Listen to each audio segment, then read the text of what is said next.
What Fritz wanted to do in first making porter and then making Liberty Ale was reintroduce styles that had fallen by the wayside and reintroduce them to American beer drinkers.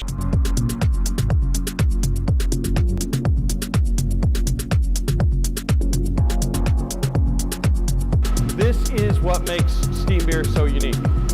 The fact that we ferment in these open fermenters, and you can see we're filling one right now. And what Kevin's about to do right now, right there, is pitch in some yeast.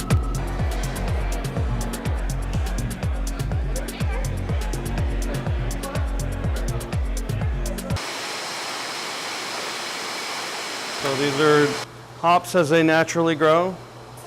English brewers centuries ago devised the method of dry hopping, of putting hops in a cask to ship it to India, and made something called the India Pale Ale. A lot of history in here. Fritz basically invented the method of dry hopping by using these bags and shoving them full of hops, and then this goes in the tank, like a giant pillow full of hops. Wow, that's cool. Yeah. Very cool. So this is just malted barley and water. As we open it up, you'll see what's going on in there. Oh, and that smell. Oh, yeah, my goodness. So you got this beautiful aroma. That's malt. Yes. We use pale malt and caramel malt to make Anchor Steam. He grew first with the idea and the concept that steam beer is unique. It is something glorious. You know, it was much maltier and had that beautiful caramel color, and you could smell the hops and feel the hops and taste the hops in the beer.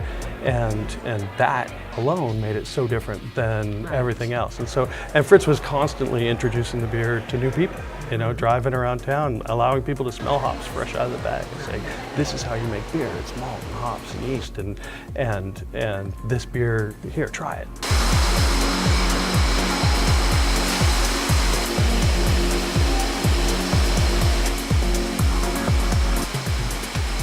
Fritz was a recent graduate of Stanford here in the Bay Area, and he was at a bar and with a man named Fred Koo. Yeah, I think drinking more than eating, but yeah, they were drinking beer, and Fred told him this is the last Anchor Steam you're ever going to have, and Fritz really had grown, you know, quite fond of this beer and wanted to know why, and they, you know, arranged for him to visit the brewery the very next day, and he, you know, kind of immediately on the spot bought half, and then within a short time had bought the rest of it, and really what Fritz did through taking that risk of taking on a brewery that was dying, that was down to 3 accounts in the city, and draft only, and barely enough money in the bank to pay their bills, and Fritz kind of swooped in and saved it. And he saved not just a brewery, but a style of beer, because this was the last steam beer brewery in all of California, and therefore in all of the world.